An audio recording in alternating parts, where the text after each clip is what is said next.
Continuando con el curso, pues hoy toca el correspondiente tema 4 de la unidad número 5, como el tema número 5 de esta misma unidad. El tema 4 trata del procedimiento de reclamo. El procedimiento para atender reclamos de trabajadores y trabajadoras, prevista en el artículo 513 de la Ley Orgánica del Trabajo, Trabajadores y las Trabajadoras. Ok, veamos un poco de qué trata este procedimiento tan especial, un procedimiento que pareciera muchas veces ineficiente y sin embargo puede ser muy eficiente para resolver conflictos entre trabajadores y empleadores. Es un procedimiento pues muy sencillo, muy rápido, que consta de 2 fases y que vamos a comenzar a ver de seguida. Sin embargo, pues es un procedimiento que no es nuevo en nuestra legislación. Ya desde el año 1974, el artículo 409 del reglamento de la Ley del Trabajo disponía de las salas de reclamo. Salas de reclamo que se articulaban por aquellos reclamos en contra de personas morales de carácter público, que ya lo prevía la Ley Orgánica de Tribunales y Procedimientos del Trabajo. Así esto pues, estas salas de reclamo que atendían preliminarmente a trabajadores y a empleadores para resolver sus reclamos en la vía administrativa, hacen una suerte de medicina preventiva y evitan que muchos conflictos caigan en tribunales y se resuelvan conciliatoriamente en el Ministerio del Trabajo. En estas salas de reclamo, ya pues con esos antecedentes históricos que rápidamente les cuento así. Ahora, ¿qué es el procedimiento de reclamo? ¿Cómo lo debemos entender? Este procedimiento previsto hoy en el artículo 513 del decreto LO-T, pues es un medio de solución de conflictos de trabajo de carácter mixto. ¿Por qué? Porque es en parte autónomo, ya que goza de la conciliación y de la mediación como una primera fase, etapa de este procedimiento. Es en parte heterónomo, porque si no hay esta conciliación, las partes no llegan al avenimiento, pues decide el tercero. ¿Quién es el tercero en este caso? Pues el inspector del trabajo. Al inicio de la vigencia de la ley, cuando ustedes lean el artículo 513, observarán que no existe, este procedimiento no cuenta a título expreso en el artículo 513 y sus 6 numerales, 7 numerales, perdón, con un periplo y una etapa probatoria. Esto llevó a que se ejercieran pues, recursos de nulidad constitucional o inconstitucionalidad de la norma, de acuerdo o fundamentado con el artículo 49 de nuestra Constitución, el artículo del debido proceso, el cual hablaremos más adelante. Entonces, pues la Sala Constitucional, en la sentencia 360, número 360 del 17 de mayo del año 2016, indicó que este procedimiento pues no viola la garantía del proceso debido previsto en el artículo 49.1 y siguiente de la Constitución. Veamos un poco, parafraseemos un poco la máxima de esta sentencia en la cual hago relación, que está dentro del material enviado a ustedes, tanto vía por el grupo de WhatsApp y debe estar colgado también en la nube de o Drive creado tal efecto, y que también lo podrás conseguir en módulo 7. Pues la Sala Constitucional dice que el procedimiento para atender reclamos de trabajadores y trabajadoras, el patrono tiene una primera oportunidad de presentar alegatos, defensas, excepciones y medios probatorios en la audiencia de reclamo. Dice la Sala Constitucional, fase conciliatoria. Por otra parte, en la fase decisoria, al no lograrse la conciliación o acuerdo satisfactorio entre las partes de la relación de trabajo, el empleador deberá consignar dentro de los 5 días siguientes escrito de contestación al reclamo, oportunidad en la cual, en ese escrito, puede acompañarse de los medios probatorios para fundamentar su defensa ante el reclamo realizado por el trabajador o grupo de trabajadores. Parafraseando, la Sala dice que en estas circunstancias debe destacarse que el procedimiento para atender reclamos de trabajadores y trabajadoras es llevado en sede administrativa.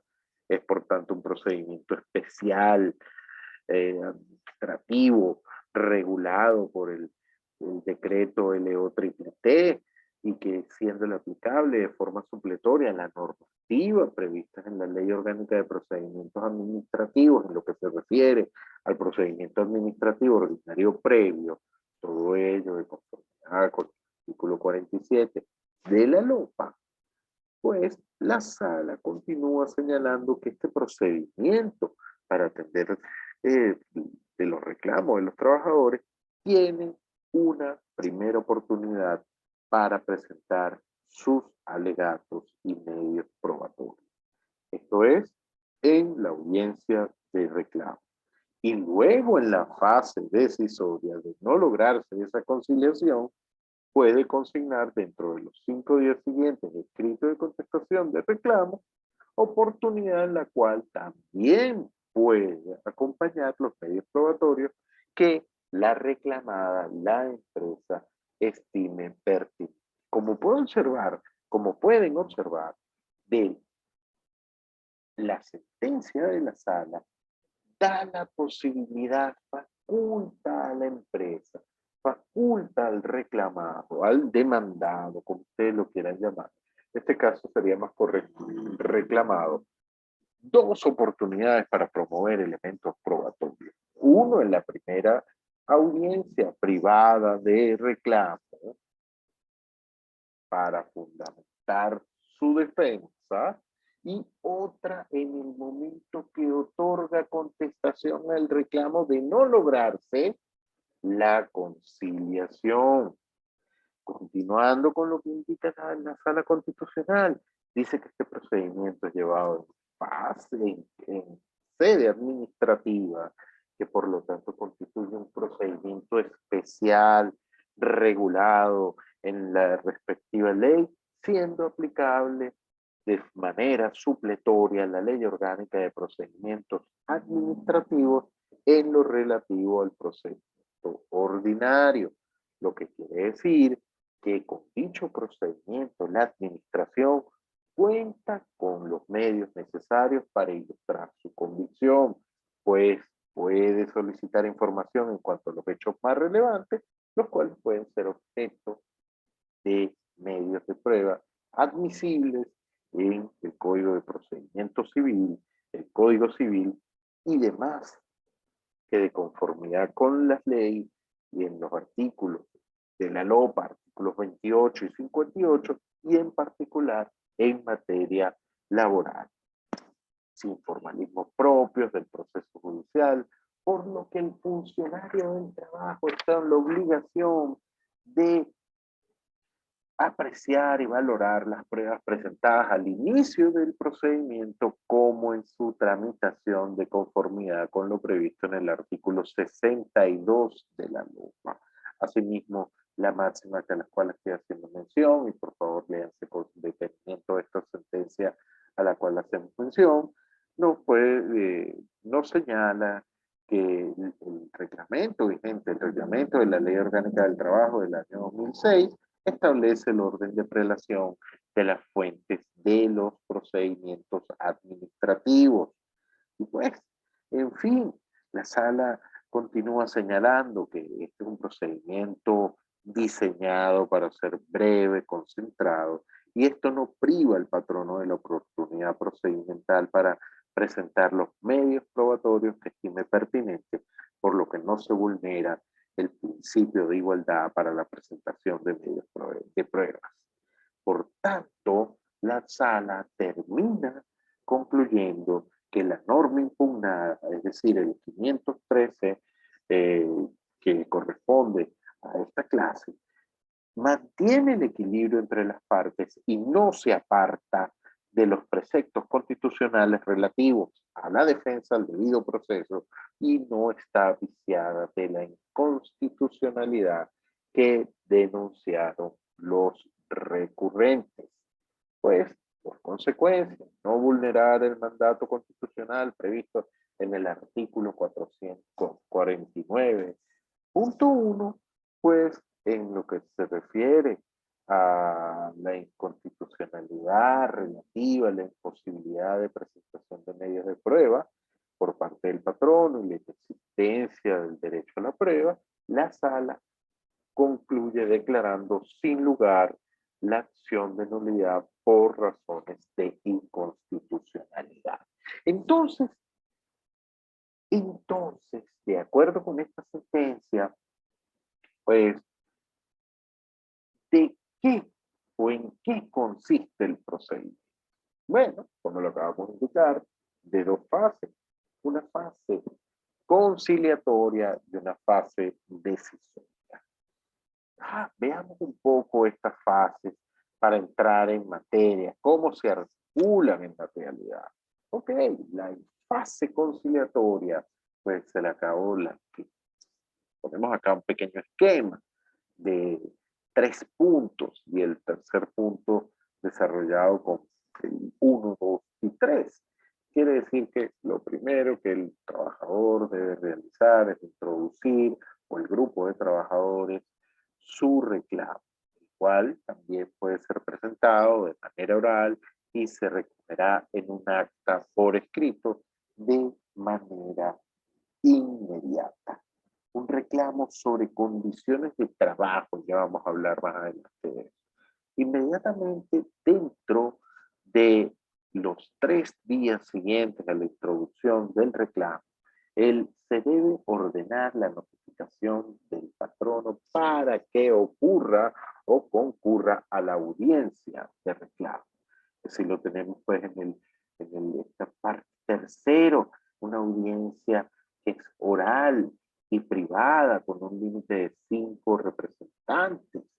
Pues, al segundo día de la notificación, pues se debe comparecer y el funcionario pues está en el deber de procurar la conciliación y la mediación entre las partes.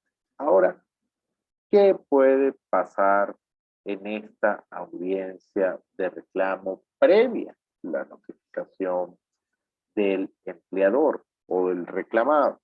Pues que el patrono esté ausente, no concurra, no comparezca y exista una admisión de hecho. Más adelante hablaremos de ello. Y así pues también puede ocurrir que hay conciliación. Es decir, compareció el empleador y las partes llegaron a una conciliación, se firma una transacción, el funcionario concluye el procedimiento, extiende un acta, homologa los acuerdos y se acabó este conflicto entre las partes, cumpliéndose esa fase conciliatoria, pues que es autónoma. Ahora, si no hay conciliación, tenemos que se abre un lapso de 5 días para contestar por escrito el reclamo.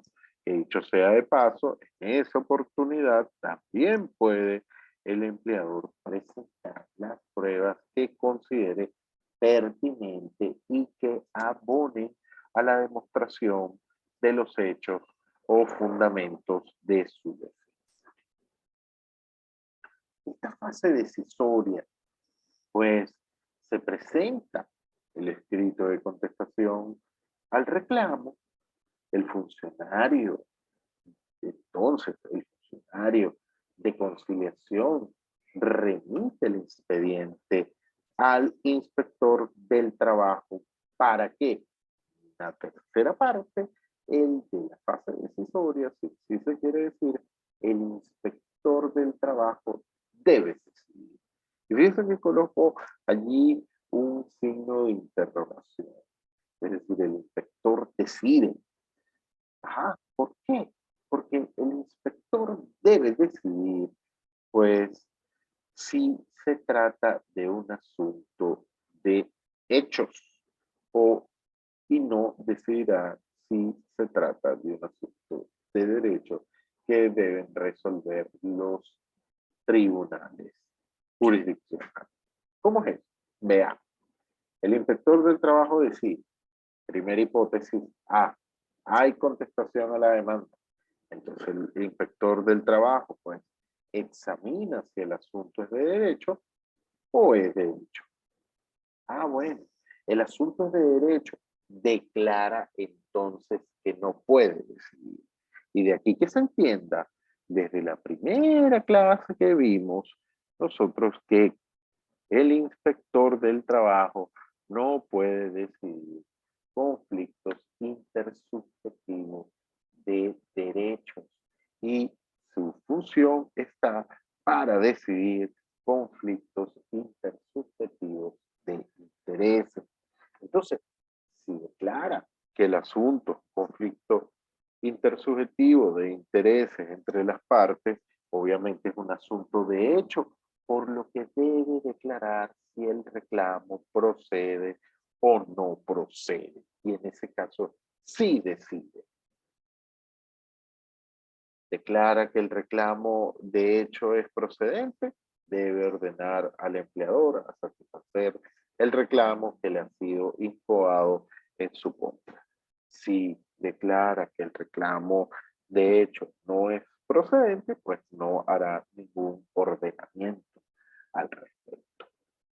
Ahora, ¿qué pasa en esta fase decisoria si en esos 5 días el reclamado, la empresa, la entidad de trabajo no presentó contestación al reclamo? Es decir, no hubo contestación al reclamo.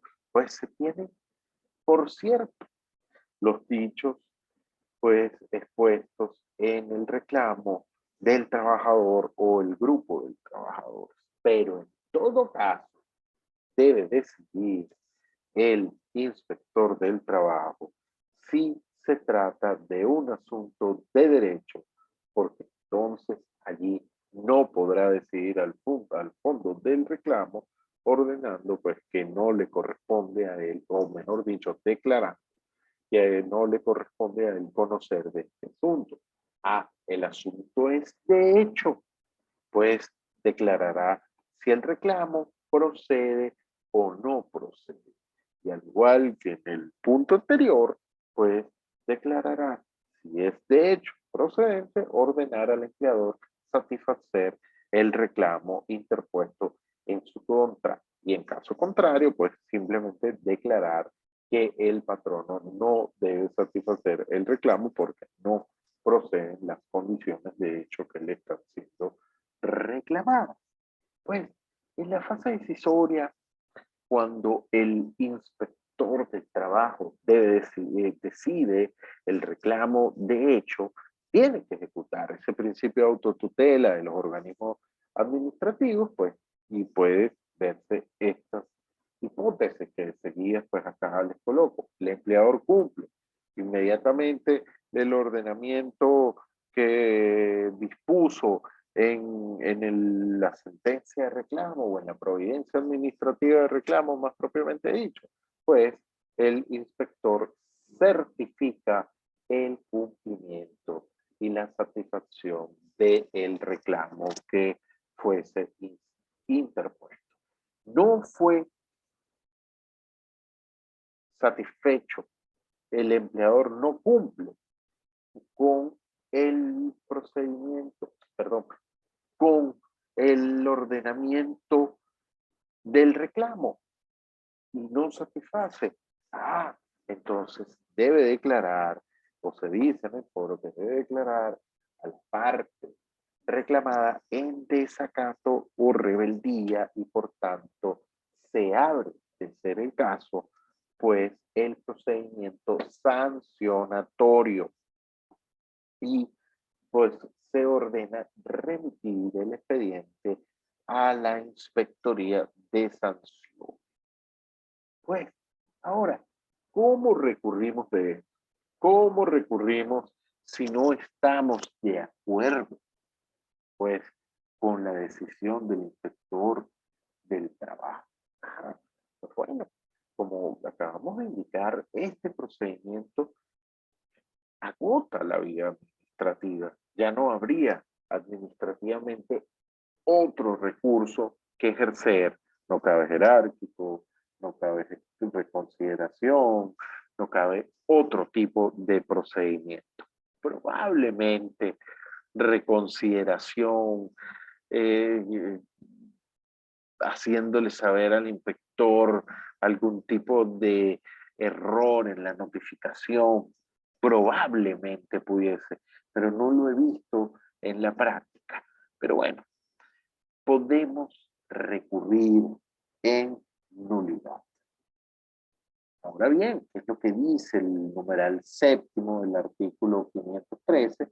Que pues cuando se resuelvan estas cuestiones de hecho dará por culminada la vía administrativa y solo será recurrible por vía previa de certificación de cumplimiento de la decisión. Especie de solo y repete para poder ir a tribunales del trabajo. Ya vamos a hablar de este problema y en todo caso, pues se abre la vía contenciosa administrativa que se sigue o se rige por la ley de la jurisdicción contencioso administrativa. Normalmente está aficionado a estos actos de algún tipo de nulidad relativa o pocas veces de nulidad absoluta y se tiene, pues, de acuerdo con la LOCA, 180 días desde el acto o silencio administrativo para recurrir de la decisión del inspector ya en la fase de control judicial de los actos administrativos emanados de la Inspectoría del Trabajo. Pues, ahora, ¿quiénes pueden reclamar? Puede reclamar un trabajador, puede reclamar un grupo de trabajadores, puede reclamar una organización sindical, se los dejo yo acá entre paréntesis. Pues bien, respondiendo un poco a esta inquietud, he visto últimamente sentencias donde el procedimiento de reclamo ya reclama cumplimiento de, de, de ciertas cláusulas de la convención colectiva. Un grupo de trabajadores, más no la organización sindical. La organización sindical tiene la sala de asuntos colectivos, por lo que no se pudiese afirmar del todo que pueden ir a la sala de reclamos a presentar este tipo de actuación. Sin embargo, se ve en la práctica donde muchos sindicatos pretenden acudir a esta sala. Yo pienso que no sería adecuado y lo adecuado es que asistan a la sala de asuntos colectivos y se rijan por el procedimiento previsto para tales. ¿Qué se puede reclamar? Únicamente son las condiciones de trabajo. De acuerdo con la doctrina, las condiciones de trabajo son estas circunstancias de tiempo, modo y lugar, de acuerdo con la prestación del servicio. Y de acuerdo con el decreto LOTTT, las contenidas en el título tercero del capítulo quinto. Serían pues las cuestiones de hecho susceptibles a ser reclamadas en este procedimiento. También pues el tema de seguridad, higiene, salud, el tema de campamentos, vivienda, transporte, educación discriminación, acoso laboral y tiempo de trabajo. Pero ojo, el acoso, así entendido como móvil, también puede ser reclamado, o yo creo que debe ser mejor interponer la denuncia ante el INSACEL. El tiempo de trabajo es obvio que puede ser reclamado por el tema de este procedimiento, el tema articulado por este procedimiento. Pues, ¿qué no se puede reclamar? Como te acabo de indicar, el sindicato tiene su sala correspondiente y las cláusulas sindicales y obligaciones en general, pues no se pueden reclamar a través de este procedimiento. El cumplimiento de los deberes administrativos, el cumplimiento de la inamovilidad, la excesividad, la discriminación, salvo el acoso, pues por discriminatorio, y tampoco se puede reclamar la seguridad social porque le compete al Instituto Venezolano de los Seguros Sociales. ¿Qué otros consideran ustedes pudiésemos reclamar ante esta sala lo que es el tema de que no realizaron el aporte en el Banaví o porque fue a buscar un préstamo hipotecario conforme a la ley de la vivienda y del hábitat? Por supuesto que no entrarían por este procedimiento, toda vez que tienen otro tipo de cumplimiento en las leyes especiales. Pero hay problemas, por supuesto, en este procedimiento, porque quedan muchos tipos de lagunas y esas son las cuestiones problemáticas que apuntamos acá en nuestras láminas, como pues cuántas son las duraciones de estas prolongaciones, si hay prolongaciones respecto a la fase conciliatoria. No estamos ajustando las pretensiones, puede haber cumplimientos parciales durante estas sesiones. Se dice, perdón, no dice nada la norma y pudiésemos aplicar lo previsto en el artículo 132 de la Ley Orgánica Procesal del Trabajo en relación a las prolongaciones de la audiencia preliminar ante la jurisdicción. Podemos aplicar lo previsto en el artículo 5 del reglamento de la Ley Orgánica del Trabajo del año 2006. ¿Qué pasa con la admisión de los hechos en este caso?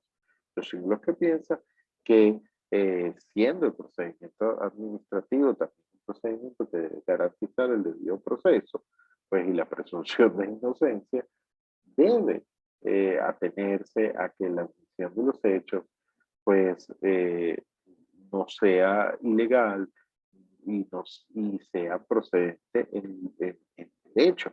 Y tan contradictorio, hace ruido, porque entonces, bueno, pero esto no es un procedimiento que si es de derecho debe ser conocido por los tribunales. Wow, fíjense lo complejo del asunto. En la fase decisoria, ¿cuánto tiene para decidir el inspector del trabajo? No dice la norma. Debemos aplicar el artículo entonces 60 de 4 a 6 meses. ¿Vale? Debemos esperar entonces un reglamento de esta ley, del decreto LO-T para que termine de desarrollar el contenido del artículo 513. Ya tenemos prácticamente 10 años, o lo vamos a cumplir en este año, en escasos 4 meses, y aún no existe o el reglamento que pues nos aclare este tipo de cuestiones problemáticas. También las pruebas, ¿cuándo? ¿Cuáles?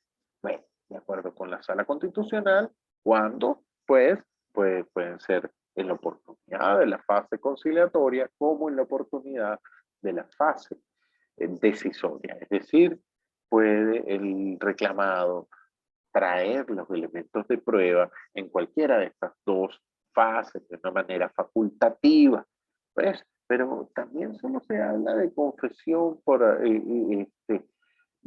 ausencia de contestación o por falta de contestación. Se aplica el artículo 58 de la LOPA o el artículo 70 de la Ley Orgánica de Procedimientos del trabajo, ley orgánica procesal del trabajo, perdón. En esa fase decisoria, ¿qué hacer con las contestaciones con defectos formales? Si se ordenan a subsanar conforme al artículo 50 de la LOPA, ya que leímos allí lo que responde el tema de la supletoriedad de la LOPA, sobre todo para este procedimiento, ¿sabes? O aplicamos el segundo despacho saneador a que se refiere el artículo 124. No está claro este asunto. Por eso deberíamos esperar un reglamento, tanto pues también para las pruebas, que si las pruebas pues son todas las que están, son las que están en la LOPA, o son las que dice la Ley Orgánica Procesal del Trabajo. Entonces, también tenemos ahorita que nos hacía ese ruido que dice acerca del ruido que causa. Bueno, pero ¿cómo es esto? Si es un asunto de hecho, entonces también si la admisión de la presunción de admisión de los hechos también debe referirse entonces como el juez que debe velar si la acción no es ilegal y si la pretensión no es contraria a derecho. ¡Wow! Hay una delgada línea entre los hechos y el derecho en lo que responde a este procedimiento administrativo tan especial. Pues también en la fase recursoria, ¿quién conoce el recurso contencioso administrativo? Los juzgados superiores regionales de lo contencioso administrativo, los juzgados nacionales de lo contencioso administrativo, los jueces superiores del trabajo, los juzgados de juicio. ¿Cuál es el valor de la certificación de cumplimiento como requisito de admisibilidad? Dejo estas cuestiones problemáticas al aire por lo pronto, porque las trataremos en la próxima clase cuando veamos el recurso contencioso administrativo y tal vez sean aplicables a lo que responde al procedimiento de reclamo. Pero ya vamos a ver específicamente lo que es el tema de las nulidades en contra de los actos emanados del inspector del trabajo en materia de inmovilidad laboral. Pero bien, también, ¿qué se puede reclamar? ¿Qué es lo reclamable durante, en el curso de este procedimiento? O mejor dicho, utilizando este procedimiento. ¿Son reclamables los beneficios de la ley de alimentación o la ley del sextapique socialista? Los aportes de vivienda, la guardería. ¿Qué es lo reclamable? Solo conflictos laborales individuales, pero de derecho y de interés. ¿Cómo? Estas son las cuestiones problemáticas que conseguimos en este procedimiento, que aún no están claras. Debemos estar atentos a la jurisprudencia para que en definitiva pues, nos aclare sobre cuáles son las cuestiones que consideramos que deben ser reclamadas por este tipo de procedimientos. Cerrando lo que responde a este tipo, a este procedimiento, vamos a dar como que una conclusión, si se quiere, provisional, indicando, pues, de acuerdo con lo que vimos en la sentencia 360 de la Sala Constitucional, que este es un procedimiento administrativo de solución de conflictos individuales de interés, pero que en su fase decisoria solo puede resolver sobre evidentes incumplimientos de las circunstancias de modo, tiempo y lugar de las condiciones de prestación de servicio. Es decir, que acá el inspector del trabajo, cuando decida el reclamo en fase decisoria, debe atenerse a que sea un conflicto intersubjetivo de intereses, mas no de derecho, porque tendrá que ordenar el cierre del expediente indicándole al reclamante que debe acudir a los tribunales del trabajo competentes para reclamar las pretensiones contenidas en su reclamo. Veamos ahora de seguida toda esta conclusión del tema número 4, el procedimiento por prácticas antisindicales previsto en el artículo 363 del decreto LO-TT. Les dejé la lectura de la introducción a la libertad sindical para que se tengan un bagaje más amplio de lo que vamos a hablar, pero en lo que respecta al ámbito sustantivo, sé que lo vieron en semestres pasados y pues, es importante realizar un repaso de los conceptos. Pero acá lo que nosotros vamos a referirnos únicamente al procedimiento, ¿cierto? Viendo pues este procedimiento, es necesario antes entender o saber que las que deben entenderse por prácticas sindicales. Bueno, esto está regulado. Artículo 362 del decreto LO-TT. Sí, pues están listadas lo que debe considerarse como práctica sindical. Pues bien, ¿cómo se denuncia? ¿Cómo se restablecen estas prácticas? ¿Cómo se reprimen estas prácticas antisindicales de acuerdo con nuestra legislación? Así pues, el artículo 363 indica que el inspector del trabajo, al tener conocimiento de la existencia de prácticas sindicales, verificará la existencia de las mismas dentro de 72 horas siguientes de conocidos los hechos. Lo que quiere decir que lo conoce de oficio como por denuncia. De comprobarse la existencia de prácticas antisindicales, se ordenará inmediatamente el cese de las mismas y el inspector del trabajo tendrá 5 días para emitir la providencia administrativa correspondiente. El incumplimiento de la orden será sancionado conforme a las previsiones establecidas en la ley. No tiene apelación ante la instancia judicial hasta luego de su cumplimiento. Es decir, otro solve RPT, cumple primero y reclama después. Ahora bien, deshojemos la margarita. De una lectura rápida de la norma, nos quedan muchas preguntas, nos quedan muchísimas cosas al aire. ¡Wow! Ah, ¿y en qué momento? ¿Y el debido proceso? ¿Qué pasa acá con el debido proceso? ¿Cómo conoce el inspector del trabajo la existencia de prácticas antisindicales? Bien, veamos un poco, pero hablemos primero sobre el debido proceso. No sin antes señalar que de la investigación que yo he hecho respecto al procedimiento de prácticas antisindicales en el Tribunal Supremo de Justicia, he conseguido 2 sentencias que fueron la solicitud de interpretación del artículo 363 y tenemos la sentencia de 488 de la Sala Constitucional, que es lo que declara que es incompetente y que le corresponde declarar la inteligencia de esa norma a la Sala Social. Lo cierto es que la solicitud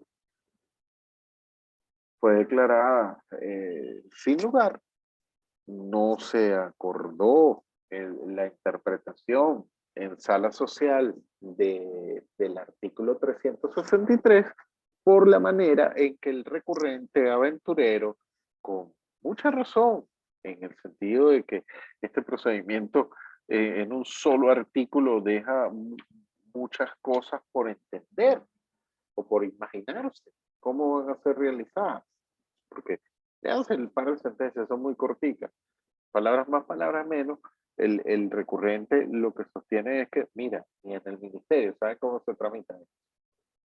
Pero lamentablemente, al hacer eso, la sala social termina declarando sin lugar el recurso de interpretación, diciendo, mire, usted no está solicitando la interpretación, usted lo que está solicitando es que nosotros le asesoremos a usted.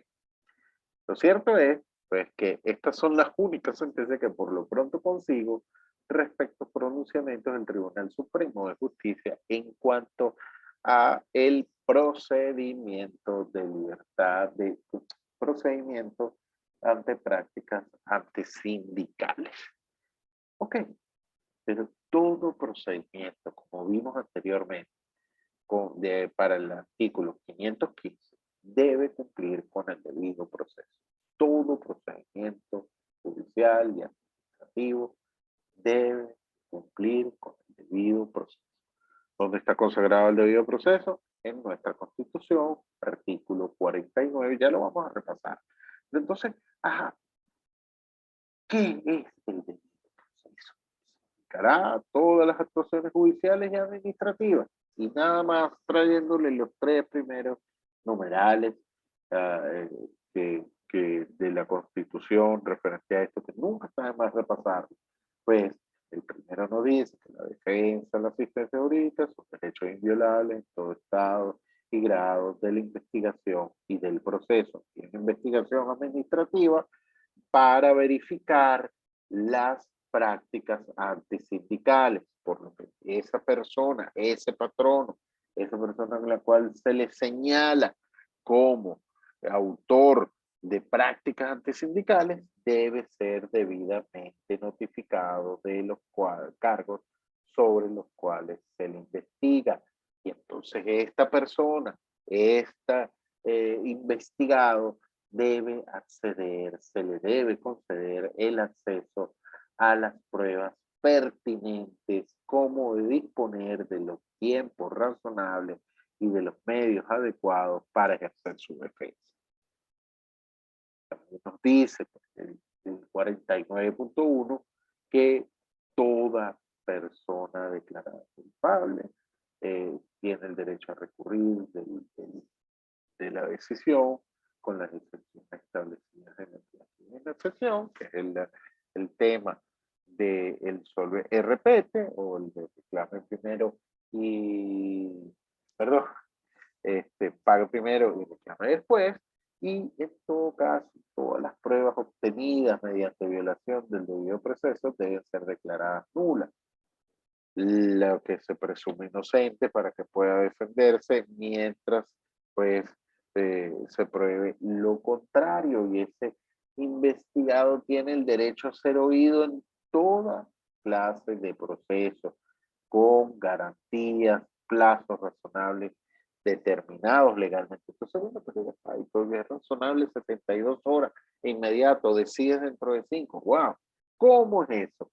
Y el inspector del trabajo, en todo caso, si es aplicable en las actuaciones administrativas, pues tiene que ser independiente y procurar ser imparcial, pues a todo lo que se tramite durante este procedimiento. ¿Qué dijo la sala político-administrativa respecto al debido proceso en la sentencia 2742 del 20 de noviembre del año 2001? Pues dice que de acuerdo con el artículo 49, que establece el debido proceso, un derecho aplicable a todas las actuaciones judiciales y administrativas, esta disposición tiene su fundamento en el principio de igualdad ante la ley, dado que el debido proceso significa para las partes en el procedimiento administrativo como en el procedimiento judicial igualdad de oportunidades, tanto en la defensa de sus respectivos derechos como en la producción de las pruebas destinadas a acreditarlos. Que en este mismo orden de ideas, el derecho a la defensa, previsto con carácter general como principio, citado artículo 49, es adoptado y aceptado en la jurisprudencia en materia administrativa, tiene una consagración múltiple en la Ley Orgánica de Procedimientos Administrativos. Entonces acá empezamos a decantar el asunto, por lo que yo pienso cómo debería tramitarse este procedimiento para las prácticas, ante prácticas sindicales, y de acuerdo pues con la Ley Orgánica de Procedimientos Administrativos, que como bien indica la máxima, regula derechos conexos, como son el derecho a ser oído, el derecho a hacerse parte, el derecho a ser notificado, el de tener acceso al expediente, el de presentar pruebas, el de ser informado y ejercer los recursos para ejercer las defensas respectivas. Acá les dejo la máxima de esta sentencia si desean profundizar al respecto. Entonces, de acuerdo con la Ley Orgánica de Procedimientos Administrativos, pensamos que se debe articular, así como la sentencia 360 de la Sala Constitucional afinó el procedimiento de reclamo, dice que se puede presentar pruebas en toda etapa y grado en las fases del procedimiento administrativo, pues la ley orgánica, la LOPA, nos dice en el artículo 53 que la administración de oficio o a instancia de algún interesado cumplirá todas las actuaciones necesarias para el conocimiento del asunto que deba decidir, siendo su responsabilidad impulsar el procedimiento en todos sus trámites. Entonces, al decantar el artículo 363, cuando luego del primer punto dice la norma de comprobarse la existencia de prácticas antisindicales, quiere decir, estimados alumnos, que en ese periplo de comprobación, la autoridad administrativa que corresponda a la tramitación del expediente debe cumplir con el procedimiento establecido, previsto en la LOPA, lo que quiere decir que debe ceñirse a lo previsto en el artículo 54 y 55 y siguientes. Por cierto, me faltó colocarlo acá en la lámina, perdón.